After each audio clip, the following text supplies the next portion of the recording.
ನಾವು ಬೇರೆಯವ್ರಿಗಿಂತ ಏನೆಲ್ಲ ಕಡಿಮೆ ಅಂತ ಏನು ಅನಿಸ್ತಾ ಇಲ್ಲ ನಮ್ಗೆ. ಕೃಷಿಯಲ್ಲಿ ಅಂದ್ರೆ ಶ್ರಮ ಬೇಡ ಕೆಲಸ ಅಂದ್ರೆ ಕೃಷಿನೇ.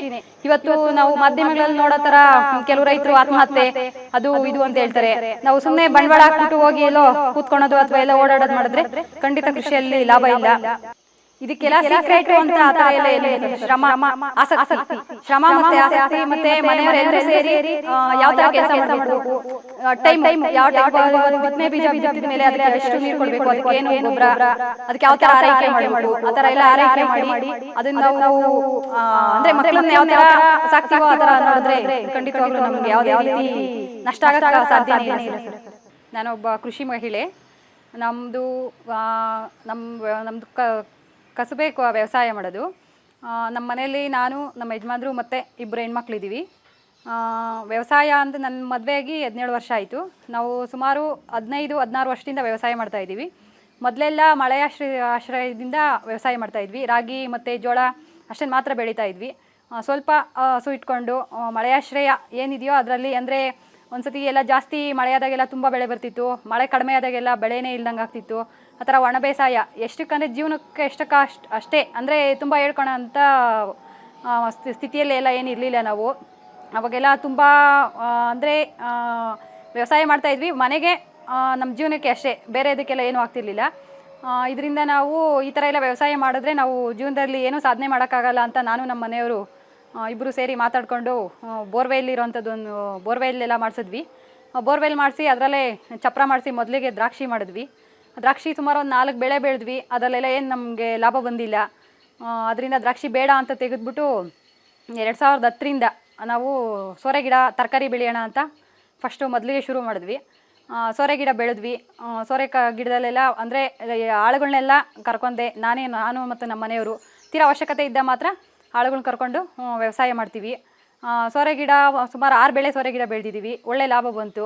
ಸೋರೆ ಗಿಡದಲ್ಲಿ ಅಂದರೆ ನಾವು ಹನಿ ನೀರಾವರಿ ಪದ್ಧತಿ ಅನುಸರಿಸ್ಕೊಂಡು ಕಡಿಮೆ ಕೆಲಸ ಅಂದರೆ ಇವಾಗ ಪವರ್ ಟಿಲ್ಲರು ಆ ಥರ ಎಲ್ಲ ಯಂತ್ರೋಪಕರಣ, ಇವತ್ತಿನ ಆಧುನಿಕ ಕೃಷಿ ಏನಿದೆಯೋ ಹಿಂದಿನ ಕೃಷಿ ಬಿಟ್ಟು ಇವತ್ತಿನ ಯುಗದಲ್ಲಿ ಏನು ಕೃಷಿ ಇದೆಯೋ ಆ ಥರ ಗೌರ್ಮೆಂಟಿಂದ ಹನಿ ನೀರಾವರಿ ಪದ್ಧತಿಗೆಲ್ಲ ಸಬ್ಸಿಡಿ ತೊಗೊಂಡಿದ್ದೀವಿ. ಮತ್ತು ಎಲ್ಲ ಹನಿ ನೀರಾವರಿ ಪದ್ಧತಿ ಅನುಸರಿಸ್ಕೊಂಡು ತುಂಬ ಕಡಿಮೆ ನೀರಿದೆ ನಮಗೆ. ಅಷ್ಟು ನೀರಲ್ಲೇ 6 ಬೆಳೆ ಸೋರೆ ಗಿಡ ಬೆಳೆದ್ವಿ ಮತ್ತು ಆಗಲ ಗಿಡ ಬೆಳೆದ್ವಿ. ಆಮೇಲೆ ಹೀರೆಕಾಯಿ ಬೆಳೆದ್ವಿ. ಹೋದ ವರ್ಷದಲ್ಲಿ ಬಿತ್ತನೆ ಬೀಜ ಉಳ್ಳಿ ಬೀಜ ಬೆಳೆದ್ವಿ. ಅದರಲ್ಲೇ ಸೀಬೆ ಗಿಡ ನೆಟ್ಟು ಸೀಬೆ ಗಿಡದಲ್ಲೇ ಅಂತರ್ ಬೇಸಾಯವಾಗಿ ಉಳ್ಳಿ ಬೀಜ ಬೆಳೆದಿದ್ವಿ. 1 ಎಕರೆಯಲ್ಲೇ 14 ಕ್ವಿಂಟಲ್ಲು ಉಳ್ಳಿ ಬೀಜ ಬೆಳೆದು 16,000ಕ್ಕೆ 1 ಕ್ವಿಂಟಲ್ ಥರ ಮಾರಿ ಸುಮಾರು 2 ಲಕ್ಷ ಲಾಭ ಗಳಿಸಿದ್ದೀವಿ ನಾವು. ಹಿಂದೆ ಸೋರೆ ಗಿಡದಲ್ಲೆಲ್ಲನೂ ಅಷ್ಟೇ ಕಡಿಮೆ ಅಂದರೆ ಕೊಟ್ಟಿಗೆ ಗೊಬ್ಬರ ಎಲ್ಲ ಬಳಸಿ ರಾಸಾಯನಿಕ ಗೊಬ್ಬರ ಎಲ್ಲ ಕಡಿಮೆ ಮಾಡಿ ಖರ್ಚು ಕಡಿಮೆ ಮಾಡಿ ನಮ್ಮಿಂದ ಎಷ್ಟಾಗುತ್ತೋ ಅಷ್ಟು ಖರ್ಚು ಕಡಿಮೆ ಮಾಡಿ ವ್ಯವಸಾಯ ಮಾಡ್ತಾಯಿದ್ದೀವಿ. ಒಂದು ಬೆಳೆಯಲ್ಲಿ ಏನಿಲ್ಲ ಅಂದರೆ ನಮಗೆ ನಷ್ಟ ಲಾಭ ಅಂದರೆ ನಾವು ಹಾಕಿದ ಖರ್ಚು ವೆಚ್ಚ ಎಲ್ಲ ಕಳೆದು ಸುಮಾರು 1.5 ಲಕ್ಷದಿಂದ 2 ಲಕ್ಷ ತನಕ ನಾವು ಪ್ರತಿ ಬೆಳೆಯಲ್ಲೂ ನಾವು ಲಾಭ ಗಳಿಸಿದ್ದೀವಿ. ನೀರಾವರಿ ಪದ್ಧತಿ ಅಂದರೆ ಬೋರ್ವೆಲ್ಲಿಂದ ಶುರು ಮಾಡಿದಾಗಿಂದ ನಾವು ಯಾವ ಬೆಳೆಯಲ್ಲೂ ನಾವು ಲಾಸು ಅಂತ ಏನು ಇದು ಮಾಡ್ಕೊಂಡಿಲ್ಲ. ಪ್ರತಿ ಬೆಳೆಯಲ್ಲೂ ನಮಗೆ ಲಾಭ ಇದೆ. ಅದಕ್ಕೆಲ್ಲ ಮೂಲ ಅಂದರೆ ಕೊಟ್ಟಿಗೆ ಗೊಬ್ಬರ ಬಳಸಬೇಕು. ರಾಸಾಯನಿಕ ಗೊಬ್ಬರಗಳನ್ನೆಲ್ಲ ಕಡಿಮೆ ಮಾಡಿ ಕೊಟ್ಟಿಗೆ ಗೊಬ್ಬರ ಬಳಸಿ ಆಧುನಿಕ ಯಂತ್ರೋಪಕರಣಗಳನ್ನ ಬಳಸಿ ವ್ಯವಸಾಯ ಮಾಡಿದ್ರೆ ಇವತ್ತೇನು ವ್ಯವಸಾಯ ಲಾಸು ಅಂತ ನಮ್ಗೆ ಅನಿಸಲ್ಲ. ಮತ್ತು ಈಗಲೂ ನಾವು ಮಳೆ ಆಶ್ರಯಿಕ 1 ಎಕರೆ ರಾಗಿ ಮತ್ತು 5 ಎಕರೆ ಜೋಳ ಬೆಳಿತೀವಿ. ಆ ಜೋಳ ಸುಮಾರು ಒಂದು 140ರಿಂದ 150 ಮೂಟೆ ಜೋಳ ಬೆಳಿತೀವಿ. ಅದಕ್ಕೆ ಮಾತ್ರ ಎಷ್ಟು ಬೇಕೋ ಅಷ್ಟು ಮಾತ್ರ ಆಳುಗಳನ್ನ ಕರ್ಕೊಂಡು ಉಳಿದಿದ್ದ ಕೆಲಸ ಎಲ್ಲ ನಾವೇ ಸಹಕಾರಿ ಪದ್ಧತಿಯಲ್ಲಿ ನಾವು ಬೇರೆಯವ್ರಿಗೆ ಹೋಗೋದು, ಬೇರೆಯವ್ರು ನಮಗೆ ಕರ್ಕೊಳೋದು, ಆ ಥರ ಸಹಕಾರಿ ಪದ್ಧತಿಯಲ್ಲಿ ವ್ಯವಸಾಯ ಮಾಡ್ತೀವಿ. ಜೋಳ 150 ಕ್ವಿಂಟಲ್ ಬೆಳೆದು ಸುಮಾರು 2 ಲಕ್ಷ ತನಕ ಬರುತ್ತೆ. ಅದರಲ್ಲೆಲ್ಲ ಖರ್ಚು ಎಲ್ಲ ಹೋಗಿ ಸುಮಾರು 1,50,000 ತನಕ ನಮ್ಗೆ ಮಳೆ ಎಲ್ಲ ಚೆನ್ನಾಗಾದರೆ ಪ್ರತಿ ವರ್ಷ ಲಾಭ ಇರುತ್ತೆ ನಮಗೆ. ಅದರಲ್ಲಿ ಉಳಿದಿದ್ದಂಥ ಸಿಪ್ಪೆ ಮತ್ತು ಕಡ್ಡಿ ಇದನ್ನೆಲ್ಲ ನಾವು ವಾಮೆ ಅಂತ ಮಾಡಿಕೊಂಡು ಎಲ್ಲ ಸ್ಟಾಕ್ ಮಾಡಿಕೊಂಡು ಹಸುಗಳಿಗೆ ಬಳಸ್ತೀವಿ. ನಮ್ಮ ಮನೇಲಿ 3 ಹಸು ಇದೆ. 3 ಹಸುಗಳಿಗೆಲ್ಲ ಬೇಸಿಗೆಯಲ್ಲೆಲ್ಲ ಒಣಮೇವು ಬಳಸ್ತೀವಿ. ಮಳೆಗಾಲದಲ್ಲೆಲ್ಲ ಸೀಮೆ ಹುಲ್ಲು ಆ ಥರ ಎಲ್ಲ ಬಳಸಿ ಒಂದು ಸತಿ ಒಂದು ಹಸುವಿಂದ ನಮಗೆ ಒಂದು ಸತಿ ಕರು ಹಾಕಿದಾಗ ಅದು ಖರ್ಚು ವೆಚ್ಚ ಎಲ್ಲ ಹೋಗಿ ಸುಮಾರು 30ರಿಂದ 40,000 ತನಕ ನಮಗೆ ಲಾಭ ಇರುತ್ತೆ. ಮತ್ತು ಹೆಣ್ಣು ಕರು ಹಾಕಿದ್ರೆ 1-1.5 ವರ್ಷದಲ್ಲಿ ನಮಗೆ 50,000ದಿಂದ 60,000 ಬಾಳುವಂಥ ಒಂದು ಹಸು ನಾವು ತಯಾರು ಮಾಡ್ಕೊಬೋದು. ಮತ್ತು ಅದರಿಂದ ಬಂದಂಥ ಗಂಜಲ ಸಗಣಿ ಇದನ್ನೆಲ್ಲ ಗೋಬರ್ ಗ್ಯಾಸಿಗೆ ಬಳಸಿ ನಾವು ಗೋಬರ್ ಗ್ಯಾಸ್ ತಯಾರು ಮಾಡ್ಕೊತಾ ಇದ್ವಿ. ಸುಮಾರು 2003ರಲ್ಲಿ ನಾವು ಗೋಬರ್ ಗ್ಯಾಸ್ ರೆಡಿ ಮಾಡಿದ್ದು. ಅವಾಗಲಿಂದ ನಾವು ಬೇರೆ ಗೋಬರ್ ಗ್ಯಾಸ್ ಬಿಟ್ಟು ಬೇರೆ ಅನಿಲ ಯಾವುದನ್ನು ಬಳಸ್ತಾ ಇಲ್ಲ ನಾವು. ಗೋಬರ್ ಗ್ಯಾಸ್ ಬಳಸೋದ್ರಿಂದ ನಾನು ಎಲ್ಲ ಬೇರೆ ನಂತರ ಮಹಿಳೆಯರಿಗೆಲ್ಲ ಹೇಳೋದೇನೆಂದರೆ, ಗೋಬರ್ ಗ್ಯಾಸ್ ಬಳಸೋದ್ರಿಂದ ಸುಮಾರು ನಮ್ಗೆ ವರ್ಷಕ್ಕೊಂದು 4,000 5,000 ತನಕ ಉಳಿತಾಯ ಆಗುತ್ತೆ. ಈಗ ಒಂದು LPG ಗ್ಯಾಸು ಅಂತಂದ್ರೂ 600ರಿಂದ 700, ಅದೆಲ್ಲ ನಾವೇ ಮಹಿಳೆಯರೇ ಉಳಿತಾಯ ಮಾಡ್ಕೊಳ್ಳೋ ಅಂಥ ಇದು, ಅದನ್ನು ಉತ್ತಮ ಮಟ್ಟವಾಗಿ ಬಳಸ್ಕೊಬೋದು ಅಂತ ನಾನು ಹೇಳಕ್ಕೆ ಇಷ್ಟಪಡ್ತೀನಿ. ಇವತ್ತು ಮಹಿಳೆಯರು ಅಂದರೆ ಬರೀ ಮನೆ ಕೆಲಸ ಮಾತ್ರ ಮಾಡೋಕ್ಕೆ ಸೀಮಿತ ಇಲ್ಲ, ಎಲ್ಲ ಅವ್ರವ್ರ ಕ್ಷೇತ್ರ ಏನಿದೆಯೋ ಅದರಲ್ಲೆಲ್ಲ ಸಾಧನೆ ಮಾಡ್ತಾ ಇದ್ದಾರೆ. ನಾವು ವ್ಯವಸಾಯದಲ್ಲಿ ಏನು ಕಡಿಮೆ ಇಲ್ಲ. ಇವತ್ತು ನಮ್ಮ ಮನೆಯಲ್ಲಿ ಇಬ್ಬರು 2 ಕೈ ತಟ್ಟಿದ್ರೆ ಮಾತ್ರ ಚಪ್ಪಾಳೆ, ಜೋಡಿ ಎತ್ತಿ ಎಳೆದ್ರೆ ಮಾತ್ರ ಗಾಡಿ ಮುಂದೆ ಹೋಗೋದು ಅನ್ನೋದು ನಾಣ್ಣುಡಿ. ಆ ನಾಣ್ಣುಡಿ ನಿಜ ಆಗಬೇಕು ಅಂದರೆ ಇಬ್ಬರು ಸೇರಿ ಕೆಲಸ ಮಾಡಿ, ಸಮಾನಾಂತರವಾಗಿ ಕೆಲಸ ಮಾಡಿ ಮುಂದುವರೆದ್ರೆ ನಾವು ಇವತ್ತು ಯಾವುದೇ ಸಾಫ್ಟ್ವೇರ್ ಇಂಜಿನಿಯರ್ ಆಗಲಿ ಅಥವಾ ಯಾವುದೇ ಗೌರ್ಮೆಂಟ್ ಕೆಲಸದವ್ರಿಗಾಗಲಿ ನಾವೇನು ಕಡಿಮೆ ಇಲ್ಲ ಅಂತ ನಾವು ಸಾಧಿಸಿ ತೋರಿಸಿದ್ದೀವಿ. ನಾನು ಮದುವೆ ಆದಾಗಿಂದ ದಿನದ್ಗಿಂತ ಇವತ್ತಿನ ದಿನ ಲೆಕ್ಕ ಹಾಕೊಂಡ್ರೆ ನಾವು ಯಾವುದೇ ಗೌರ್ಮೆಂಟು ಕೆಲಸದವ್ರಿಗಿಂತ ನಾವೇನು ಕಡಿಮೆ ಇಲ್ಲ ಅಂತ ನಾನು ಒತ್ತಿ ಹೇಳೋಕ್ಕೆ ಇಷ್ಟಪಡ್ತೀನಿ. ಮತ್ತು ಪ್ರಧಾನಿಯವರು ಹಾಕಿದಂತೆ ಫರ್ ಡ್ರಾಪ್ ಮೋರ್ ಕ್ರಾಪು ಅನ್ನೋ ಥರ ಇರೋ ನೀರನ್ನೇ ಕಡಿಮೆ ಥರ ಬಳಸಿ ಹೆಚ್ಚು ಉತ್ಪಾದನೆ ಮಾಡಬೇಕು. ಅದರಲ್ಲೆಲ್ಲ ಇವಾಗ ಕೃಷಿ ಇಲಾಖೆಗಳನ್ನೆಲ್ಲ ಸಂಪರ್ಕಿಸ್ತಾ ಇರಬೇಕು. ಹೊಸ ಥರ ಬೆಳೆಗಳನ್ನ ಬೆಳಿಬೇಕು, ಹೊಸ ಟೆಕ್ನಾಲಜಿನ ಬಳಸ್ಕೊಬೇಕು. ಗೌರ್ಮೆಂಟಿಂದ ಏನು ನಮಗೆ ಸಹಾಯ ಅಂತ ಬರುತ್ತೋ ಅದನ್ನೆಲ್ಲ ಬಳಸ್ಕೊಂಡು ಒಳ್ಳೆ ಥರ ಉತ್ತಮವಾಗಿ 4 ಜನಕ್ಕೆ ಮಾದರಿಯಾಗಿ ಬದುಕ್ಬೋದು ಅಂತ ನಾನು ಹೇಳೋಕ್ಕೆ ಇಷ್ಟಪಡ್ತೀನಿ. ಮತ್ತು ಮಹಿಳೆಯರು ಮನೆ ಮತ್ತು ವ್ಯವಸಾಯ ಎರಡೂ ನಿಭಾಯಿಸ್ಬೋದು.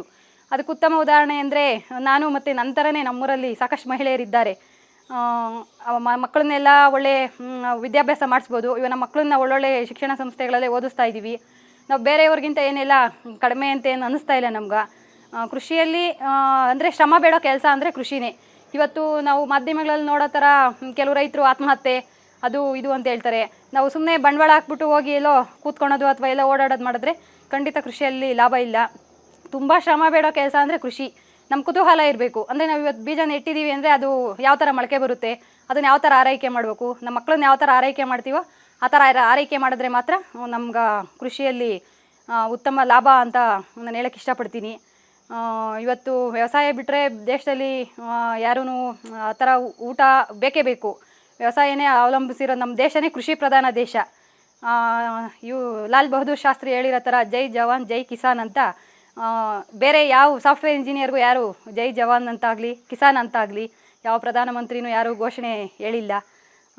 ನಮಗೆ ಭೂಮಿ ತಾಯಿ ನಂಬಿ ಕೆಲಸ ಮಾಡಿದ್ರೆ ಖಂಡಿತವಾಗ್ಲೂ ನಮ್ಗೆ ಲಾಭ ಇದೆ. ನಾವು ಉತ್ತಮ ಮಟ್ಟವಾದ ಜೀವನನ ನಡೆಸ್ಬೋದು ಅಂತ ನಾನು ಹೇಳೋಕ್ಕೆ ಇಷ್ಟಪಡ್ತೀನಿ. ಇದಕ್ಕೆಲ್ಲ ಸೀಕ್ರೆಟು ಅಂತ ಆ ಥರ ಎಲ್ಲ ಏನಿಲ್ಲ ಸರ್. ಶ್ರಮ ಮತ್ತು ಆಸಕ್ತಿ ಮತ್ತು ಮನೆಯವರೆಲ್ಲರೂ ಸೇರಿ ಯಾವ ಥರ ಕೆಲಸ ಮಾಡಬೇಕು, ಟೈಮು ಯಾವ ಟೈಮ್ ಇವತ್ತು ಬಿತ್ತನೆ ಬೀಜ ಬಿತ್ತಿದ ಮೇಲೆ ಅದಕ್ಕೆ ಎಷ್ಟು ನೀರು ಕೊಡಬೇಕು, ಅದಕ್ಕೇನು ಗೊಬ್ಬರ, ಅದಕ್ಕೆ ಯಾವ ಥರ ಆರೈಕೆ ಮಾಡಬೇಕು, ಆ ಥರ ಎಲ್ಲ ಆರೈಕೆ ಮಾಡಿ ಅದನ್ನು ನಾವು ಅಂದರೆ ಮಕ್ಕಳನ್ನ ಯಾವ ಥರ ಸಾಕ್ತೀವೋ ಆ ಥರ ನೋಡಿದ್ರೆ ಖಂಡಿತವಾಗ್ಲೂ ನಮ್ಗೆ ಯಾವುದೇ ರೀತಿ ನಷ್ಟ ಆಗೋಕ್ಕೆ ಸಾಧ್ಯನೇ ಇಲ್ಲ ಸರ್. ಮತ್ತು ಮಹಿಳೆಯರಿಗೆ ನಾನೊಂದು ಕಿವಿ ಮಾತು ಹೇಳೋಕ್ಕೆ ಇಷ್ಟಪಡೋದೇನು ಅಂದರೆ, ಈ ನಮ್ಮ ಅಡುಗೆ ಮನೆಯಲ್ಲೆಲ್ಲ ಏನು ವ್ಯರ್ಥವಾಗಿ ಉಳಿಯುತ್ತೋ ಆಹಾರ ಪದಾರ್ಥಗಳು ಮತ್ತು ತರಕಾರಿ ಈ ಥರ ವ್ಯರ್ಥವಾಗಿ ಏನು ಉಳಿಯುತ್ತೋ ಅದನ್ನು ಬಳಸಿ ಕೈತೋಟ ಬೆಳಿಬೋದು ಅಂತ ನಾನೊಂದು ಕಿವಿ ಮಾತು ಹೇಳೋಕ್ಕೆ ಇಷ್ಟಪಡ್ತೀನಿ. ಮನೆ ಸುತ್ತೂ ಗಿಡಗಳನ್ನ ಇಡ್ರಿ. ಗಿಡಗಳನ್ನ ಇಟ್ಟು ನಾನು ಮಾಡಿದ್ದೀನಿ ಕೈತೋಟನ. ಮನೆಯಲ್ಲೇ ವೇಸ್ಟ್ ಏನು ಉಳಿಯುತ್ತೋ ಅದನ್ನು ಹಾಕಿ ನಮ್ಮ ಮನೆಗೆ ಬೇಕಾದಷ್ಟು ತರಕಾರಿ, ಹೂವು ಮತ್ತು ಹಣ್ಣು ಎಲ್ಲ ಬೆಳಿಬೋದು.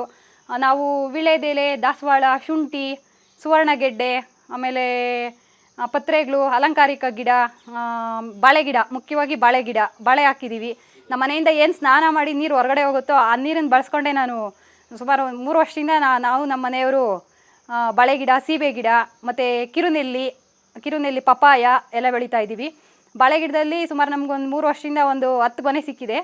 ನಾವು ಮನೆಗೆ ಅಂತ ಬಳಸ್ಕೊಂಡು ಉಳಿದಿರೋ ಬಾಳೆಗೊನೆ ಮಾರಿ ಒಂದು 3 ವರ್ಷದಿಂದ ಸುಮಾರು ಒಂದು 5,000 ರೂಪಾಯಿ ತನಕ ಕೈತೋಟದಲ್ಲೇ ಸಂಪಾದನೆ ಮಾಡ್ಬೋದು. ಆಮೇಲೆ ಬೇರೆಯವ್ರಿಗೂ ಕೊಡ್ಬೋದು. ಮಕ್ಕಳಿಗೆಲ್ಲ ಕಿರುನೆಲ್ಲಿ ಆ ಥರ ಕೊಡ್ಬೋದು. ವೀಳ್ಯದೆಲೆ ನಾವು ತಿನ್ಬೋದು. ಮತ್ತು ರೈತ ಅಂತಂದ್ರೇ ಬೇರೆಯವ್ರಿಗೆ ಕೈ ಎತ್ತು ಕೊಡೋನು. ಈ ನಮ್ಮ ದೇಶದಲ್ಲಿ ಬೇರೆ ಯಾರನ್ನಾದ್ರೂ ನೋಡಿರಿ, ಕೈ ಎತ್ತು ಕೊಡೋಂಥ ದಾನಿ ಯಾರು ಅಂದರೆ ಮೊದಲನೇದಾಗಿ ನಾವು ಹೇಳಬೇಕು ಅಂದರೆ ರೈತರನ್ನ ಬಿಟ್ಟು ಬೇರೆ ಆ ಥರ ಕೈ ಎತ್ತು ಕೊಡೋಂಥ ಮನಸ್ಸು ಬೇರೆ ಯಾರಿಗೂ ಇರಲ್ಲ.